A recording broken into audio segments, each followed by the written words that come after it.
முதன்மை அமர்வு நீதிமன்றத்தில் ஆஜராகி ஜாமீன் பெற்றார் செந்தில் பாலாஜி. அது குறித்த ஒரு அண்மை செய்தியை தற்போது பார்த்து வருகிறோம். சென்னை முதன்மை அமர்வு நீதிமன்றம் உத்தரவு தெரிவித்திருக்கிறது. சென்னை முதன்மை அமர்வு நீதிமன்றத்தில் ஆஜராகி ஜாமீன் பெற்றிருக்கிறார் செந்தில் பாலாஜி. குதிரை பேர வழக்கில் முன்ஜாமீனுக்கான நீதிமன்றத்தின் நிபந்தனை தொகையை செலுத்தியிருக்கிறார் முன்னாள் அமைச்சர் செந்தில் பாலாஜி. சென்னை முதன்மை அமர்வு நீதிமன்றத்தில் ஆஜராகி ஜாமீன் பெற்றிருக்கிறார் செந்தில் பாலாஜி. அது குறித்த ஒரு அண்மை செய்தியை தற்போது பார்த்து வருகிறோம். இது குறித்த மேலும் விவரங்களோடு இணைகிறார் செய்தியாளர் மதியழகன். வணக்கம் மதியழகன், விவரங்கள். தூத்துக்குடி தாவேக்கா எம்எல்ஏ இளையராஜாவிடம் குதிரை பேரம் பேசியதாக சென்னை திருவல்லிக்கேணி போலீசார் வழக்கு பதிவு செய்து இதுவரை 14 பேரை கைது செய்திருக்கிறார்கள்.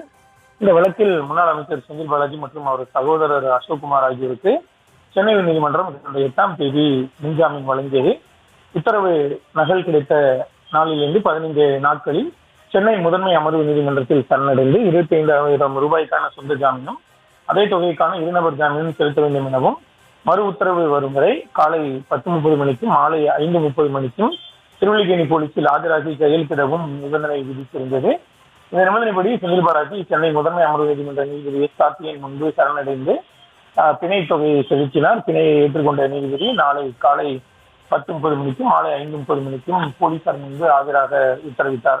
அவரது சகோதரர் அசோக்குமாரை பொறுத்தவரைக்கும் வேறொரு வழக்கு தொடர்பாக கரூரில் ஆஜராக உள்ளதால் அவர் திங்கட்கிழமை சென்னை முதன்மை அமர்வு நீதிமன்றத்தில் சரணடைந்து பிணை செலுத்துவார் என்று எதிர்பார்க்கப்படுகிறது.